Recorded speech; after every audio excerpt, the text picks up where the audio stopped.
Eu poderia começar esse tópico falando rock and roll, baby, mas não é tupla, né? Esse cara é o supla. Então a gente tem que falar sobre tuplas. Então vamos falar sobre tuplas e não suplas, né?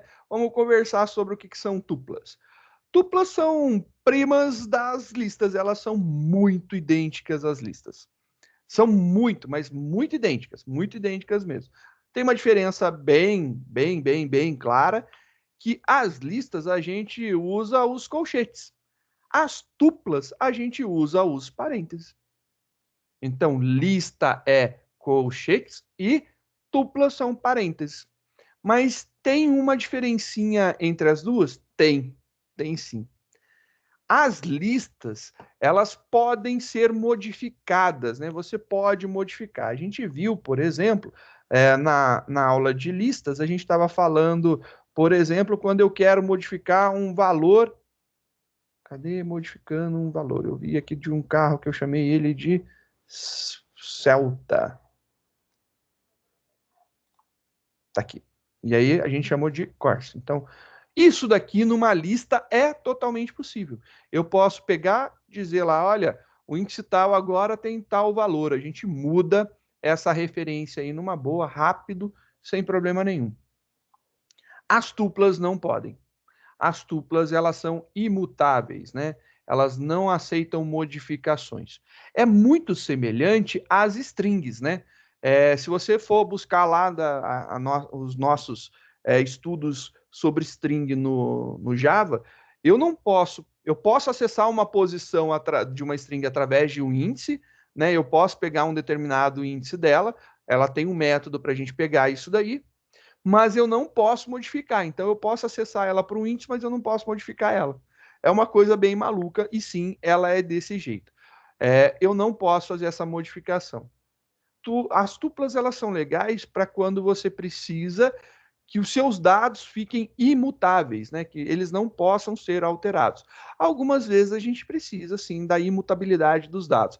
É mais raro, né? Não é que seja raro de nunca acontece, mas é mais comum a gente usar listas porque a gente normalmente pode modificar, do que usar tuplas. E às vezes, quando a gente tem a necessidade de não modificar, a gente faz de tudo para não modificar uma lista, e não que a gente utilize uma estrutura que não aceite modificação.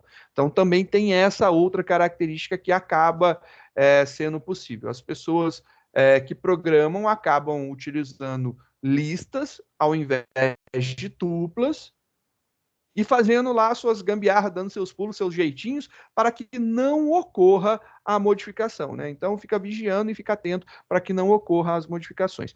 Isso daí são as grandes diferenças é a grande diferença que a gente tem, né? A gente pode fazer quase as mesmas coisas, porém a gente não pode modificar. Tudo que tiver modificação que a lista é capaz de fazer, esquece, não tem na tupla. Então a tupla é uma estrutura mais simples, né? Então, como que ela é delimitada? Com parênteses. Então, quando eu quero criar uma tupla, eu pego e falo, por exemplo, aqui, ó, dimensões. Dimensões, e eu tô, sei lá, dimensões de uma caixa, de uma sala, de um terreno, aonde eu tenho o comprimento e a largura, por exemplo. Estou colocando aqui, dimensão igual a 200,50. Notou aqui, ó, entre parênteses. Então, eu criei as minhas dimensões aqui. As minhas dimensões, 200 por 50, na hora que eu mando imprimir, ele sai entre parênteses. Se saiu entre parênteses, é uma tupla, é imutável. Se você quiser ver o tipo disso, então você dá um type na tua variável, você vai acabar descobrindo que isso aqui é uma tupla. Então, pertence à classe tupla. Você pode acessar os elementos como se você estivesse acessando normalmente, né? Uma lista. Então, dimensão item 0, começa sempre em 0, é o 200. Dimensão item, dimensão posição 1 é o 50. Então, você consegue manipular, rodar e fazer com que ela ande da mesma forma que uma lista, né? Não tem diferença nenhuma. A gente tem aí a possibilidade de criar uma tupla utilizando o construtor tuple. Então você pode chegar e fazer assim, olha, minhas dimensões, e aí eu vou colocar aqui igual uma tupla. E aí, beleza. Eu faço isso daqui e ele me gera lá um abre e fecha parênteses. Mas também eu posso fazer a criação de uma tupla vazia utilizando simplesmente a atribuição lá do abre e fecha parênteses, né? Então, suas dimensões é igual a abre e fecha parênteses. É uma tupla vazia. Então, na hora que você roda isso daqui, olha lá que bonitinho, uma tupla vazia. Mesma coisa. Então, são as duas formas. Assim como a gente tem o list com o list abre e fecha parênteses, é igual ao abre e fecha colchetes. Ele vai criar uma lista vazia e a gente tem o tuple abre e fecha parênteses e o abre e fecha parênteses somente cria uma tupla vazia, né? Então a gente tem essas duas formas. Agora a gente pode criar uma tupla a partir de outra, né? Então, por exemplo, aqui eu coloquei alguns pesos, isso aqui entre parênteses indica uma tupla. Eu estou falando que pesos é igual a isso daqui. Então ele está fazendo uma referência a essa tupla daqui existente. Beleza, tá lá. Na hora que a gente executa, dá certinho, mostra os valores para a gente. A gente pode fazer a criação de uma tupla também sem necessariamente colocar os parênteses, mas somente separando os valores por vírgula, né? Então, quando eu crio, por exemplo, aqui, idades é igual a 37,12,42, esse cara daqui é uma tupla. E ele gera para a gente uma tupla como resultado. Bem bacana também essa possibilidade de criação. Você não tem a necessidade de colocar os parênteses e resolve bem. Vamos tentar modificar uma tupla, né? Vamos ver. Eu falei que não é possível, mas vamos provar, né? Vamos tentar aqui, olha lá. Quando você tenta rodar isso daqui, né? Dimensão 1 recebe 75, na hora que eu tento rodar isso aqui, ele vai dar uma informação de erro para a gente. E o erro que ele deu é do tipo, né, da classe type error. Ele está falando que a tupla é um objeto que não aceita, que não tem suporte a modificações, né? Então ele não permite alteração. Você pode fazer aí uma técnica de tratamento de erros. E por que que é importante a gente saber ter o erro primeiro? Para a gente saber do que a gente vai tratar. Então, quando eu tento declarar, né, atribuir um valor para uma tupla, pode ocorrer de isso daqui gerar um problema para a gente no nosso código. Mas a partir do momento que a gente sabe o tipo de erro, a gente pode tratar isso daí. Então a gente pode fazer esse tratamento de erro. E olha lá, tratamento de erro, a gente sabe que a gente pode utilizar os try da vida, né? No Python também tem um try. Então vamos colocar aqui um código, olha que bonitinho, try, dois pontos, né? Que é para a gente saber que vem um bloco. Aí tem o recuo e o que eu quero tentar, né, que aconteça. Try, eu quero que tente modificar o valor do índice 1 de uma tupla, chamada dimensões, colocando o valor 75. E imprima essa modificação. Except, se for um type error, o type error é esse cara daqui, ó. Se o erro for um erro de tipo, né, de tipagem, eu quero que dê a seguinte mensagem: duplas não podem ser modificadas. Dimensões, e as dimensões, e eu vou imprimir as dimensões para ver, porque a gente tinha lá o 200 por 50, para ver se continua isso daqui. Então eu rodo, e olha lá que bonitinho. Duplas não podem ser modificadas. Dimensões ainda continuam lá o 200 por 50. Então, isso daqui prova que alguma coisa aconteceu no bloco aqui de tentativa, né? E ele gerou o erro, gerou a exceção.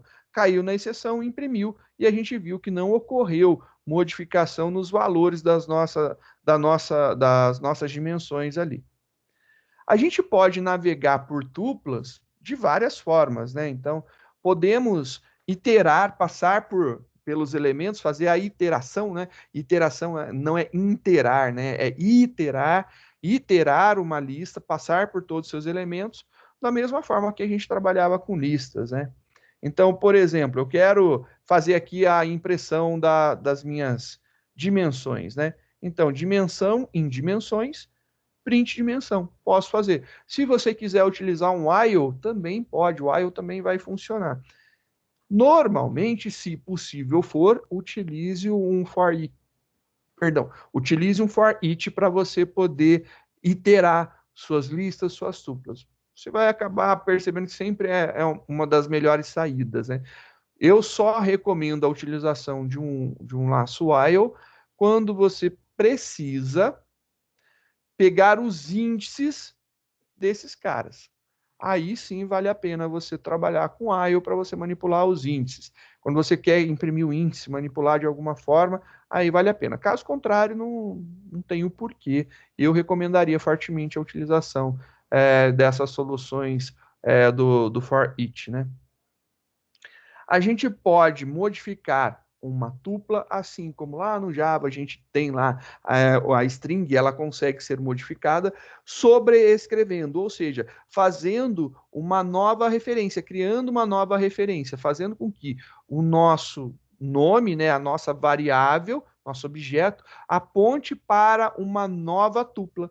E aí sim a gente consegue modificar uma tupla. Caso contrário, a gente não consegue modificar. Dimensões, nesse caso aqui tem 250, né? E aí, se você quiser, por exemplo, modificar, você tem aqui, por exemplo, print dimensões. Estou modificando o terminador, eu estou falando que não tem nada, então ele vai imprimir tudo junto, né? Ou seja, daqui ele já vai ficar aguardando para colocar na mesma linha. Estou fazendo a iteração normal, que nem a gente viu na linha de cima, e eu estou mandando imprimir as dimensões. Só coloquei numa linha para a gente ver aqui. As dimensões originais, 200 e 50. Então, são as duas dimensões que a gente tem. Se eu pegar agora e atribuir para dimensões, ó, estou atribuindo para dimensões uma nova tupla. Eu estou fazendo uma nova referência. Eu estou criando uma nova notação, uma nova linkagem. Então a gente criou uma referência nova. Aí quando eu faço isso daqui, dou o print, a gente vai ver que essas alterações foram efetivadas. Olha lá que bonitinho. A gente conseguiu ver agora o 400 e o 100. Então a nossa tupla dimensão, ela foi realmente modificada. Então tem essa possibilidade daí. Então eu consigo modificar desde que eu sobrescreva ela. Eu tenho que mudar a referência, fazer uma nova referenciação a ela. E aí funciona numa boa, né? E aí tranquilo, a gente sabe que isso daí funciona na orientação objeto. Funciona também o desempacotamento que a gente viu nas listas, né? Então vamos ver aqui o desempacotamento, né? Por exemplo, você quer desempacotar as suas dimensões. Então, eu tenho comprimento e largura igual a dimensões. Então, minha dimensão tem o comprimento e tem a largura. E eu quero desempacotar isso daqui. Então, rodando, olha lá que legal, ele desempacotou. Aqui que bonitinho. Então, ele jogou para dentro de cada uma dessas variáveis cada um dos elementos da minha tupla, né? Lembrando que a tupla tem que ser tem que ter, né? Eu tenho que ter a mesma quantidade de variáveis que o tamanho da tupla, que é a quantidade de elementos da tupla. Se eu não tiver, eu tenho que utilizar lá o underline para fazer a menção que eu estou ignorando aquilo, né? Estou jogando fora, estou descartando. Mas eu preciso colocar, por isso, eu preciso saber o tamanho da tupla. E para você saber o tamanho da tupla, utiliza o len, assim como lá na lista. Len, abre parênteses, coloca lá a tua tupla, fecha parênteses, ele mostra o tamanho. Você saberá quantas variáveis você vai precisar. Vamos ver aqui, pegando somente a largura, então vamos tentar ignorar aqui o comprimento, né? Vou colocar aqui, ó, underline, vírgula, largura igual a dimensões. Então, rodei, beleza, ele pega somente a largura. Então, também é uma saída bem bacana para a gente poder trabalhar. Eu gosto, pessoalmente, eu acho bem bacana o desempacotamento, dá uma acelerada. Quando você tá com isso na cabeça, fica muito fácil. Quando não tá, você acaba gastando mais tempo para entender como que você vai fazer isso daqui, né? Poderia ter feito aqui largura igual a dimensões, e aí você colocar a dimensão 1 também, né? Daria na mesma. Mas aí você está pegando uma posição específica e atribuindo para uma variável. E no que eu estou querendo mostrar aqui para vocês é que eu quero, na verdade, desempacotar, mas não necessariamente todos os valores que estão dentro da minha tupla, mesma coisa que a gente fez lá com lista, né? Então agora vamos ver aqui aonde tuplas normalmente são utilizadas, né? Normalmente a gente utiliza tuplas para fazer retorno de função, né? Uma coisa que eu acho fabuloso, né? Eu curto essa ideia, A gente vai falar mais especificamente sobre funções, mas vamos mostrar aqui como que funciona a declaração de uma função. Depois a gente volta e conversa mais. No Python é bem simples declarar uma função, né?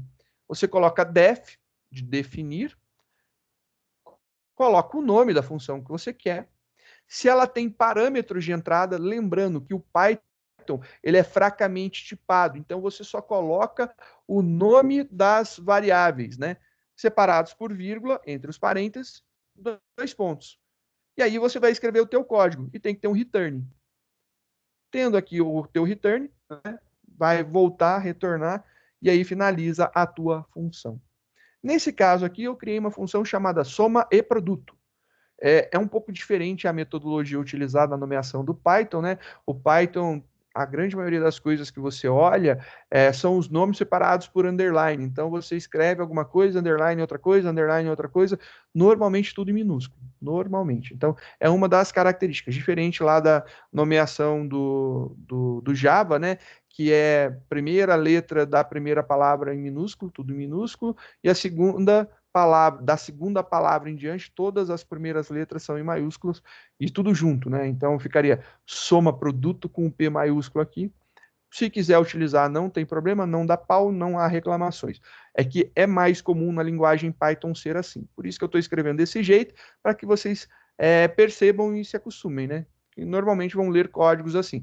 Pessoas que programam em Python e seguem as regras de nomeação escreverão mais ou menos dessa forma, né? Então aqui eu quero retornar duas coisas. Eu quero retornar a soma de x com y e eu quero retornar o produto de x com y, né? São as duas coisas que eu quero fazer. Eu não sei se vocês pararam para pensar, como que faz em C Sharp um bagulho desse? Como que você pode fazer isso aqui em Java, em C Sharp ou em Java? Gostou, né? A pergunta é sempre boa. Eu sabia que vocês iam ficar felizes. Só para deixar aí, como que você faz em JavaScript? Como que você faz em PHP? Pensa na linguagem que você tem mais familiaridade, que você trabalha no seu dia a dia, se você consegue retornar duas coisas distintas, né? Direto assim. Eu acho que a simplicidade da linguagem Python é o ponto atrativo dela, né? Então ela tem uma atração muito grande por ser simples de como as coisas são feitas. Não que você não consiga fazer em outra linguagem. No Java, de cabeça, eu pensaria em devolver um array, né? Teria que fazer aí um array para devolver alguma coisa. Eu pensaria em devolver aí um array. Não sei se é a melhor solução. Ou se não, um array list, né? Devolver aí, se tiver mais coisas para devolver. Alguma coisa desse tipo eu teria que fazer. Ou se não, se você ainda ir para o lado mais chato, quando você tem um negócio desse tipo, você criaria, por exemplo, um objeto para poder receber essa resposta daqui, né? Uma classe que tenha dois inteiros, né? Não sei, cara. Eu penso muito nas outras linguagens como que eu faria esse tipo de solução. Por isso que eu estou comentando. Não estou falando que Python é melhor por conta disso ou é pior. É uma característica da linguagem. Então, para algumas coisas pode te ser mais atrativo, né? Mas é bacana essa possibilidade daqui. Então, eu estou retornando a soma de x com y, vírgula, retornando ao produto de x com y. Lembra que eu posso declarar uma tupla, né? Então vamos lá na declaração das tuplas. Cadê? Definindo tuplas. Eu posso declarar uma tupla passando os valores direto aqui, ó. Eu posso passar os valores direto. Então, o resultado daquela do x mais o y entre parênteses dá um valor numérico, né? Ele vai dar um valor numérico. O resultado do produto do x pelo y também dará um valor numérico separado por vírgula. Isso daqui gera uma tupla. Então, é só para ter essa noção do que ia acontecer, né? Então, a gente tem aqui a geração de uma tupla. Isso daqui gera uma tupla. Então, aqui eu criei uma variável soma e produto e falei para ela, olha, receba a soma e produto de 2 e 3. Então, 2 mais 3, 5, 2 vezes 3, 6. Então, a resposta aqui de soma e produto, ele vai ter que mostrar 5,6, que é a minha tupla. Ou se não, eu posso fazer o desempacotamento, né? Aqui eu coloquei duas variáveis, recebe, soma e produto de 5 e 10. 5 mais 10 vai cair no S, então 15, e 5 vezes 10, 50, vai cair no P. Então, rodando aqui, são esses os valores que devem ser apresentados. 5 e 6 na primeira saída, 15 e 30 na segunda, né? Então, esse esquema é um dos esquemas que normalmente acontece uma ampla utilização de tuplas, né? Normalmente tupla se utiliza nesse esquema daqui. Para você trocar os valores, a gente já viu, né, que você pode fazer. Então, eu tenho um S, P que recebe um P, S. A gente está invertendo a ordem dos valores, né? Ele consegue fazer isso daí, aonde era 15 e 50, virou 50 e 15. Então, também já vimos essa brincadeira. Juntando tuplas, né? Eu posso juntar tuplas facilmente. Então, declarei duas tuplas, o alfa e o beta, e juntei elas no alfabeto. Também funciona. O mais ele funciona muito bem como o operador de concatenação, de junção de tuplas, né? Repetindo elementos também funciona muito bem, então multiplicar lá a multiplicação, ou seja, a replicação por 4 vezes funciona, então você rodando lá, tinha segunda, quarta e sexta, ele também consegue fazer, lembrando que esse cara agora é imutável, né? O resultado é imutável. Você tem a parte do slice da tupla também, que você pode cortá-la, né? Então, tendo lá o alfabeto de 0 a 3, pegou os 3 primeiros, de menos 3, 2 pontos, nada, você pegou as 3 últimas, de 2 até 3. Então, imaginando aqui o nosso alfabeto, né? Então, 0, 1, 2. Então, vai ficar C e D, né? Então, você pode pegar aqui C e D de 2 e 4, de 2 até 4, né? É 2 e 3. O 4 não entra, fica lá o C e o D. Então, são alguns exemplos de como a gente pode brincar aqui com o funcionamento de tuplas. Isso aqui a gente já testou bastante em listas, né? E é o mesmo esquema. O fatiamento funciona da mesma forma. Lembrando que tudo que você pode fazer com lista, você consegue fazer com tuplas, desde que não envolva modificação. Então, tuplas são listas imutáveis, né? Que não se modificam. Você pode guardar. Listas são delimitadas por parênteses, as listas são delimitadas por colchetes e as tuplas por parênteses. Então, a gente tem aí esses carinhas diferenciados. Chique, beleza? O próximo tópico que a gente vai bater um papinho, acho que a gente pode conversar bastante sobre ele, será dicionários. Fica aí para a próxima, dicionários.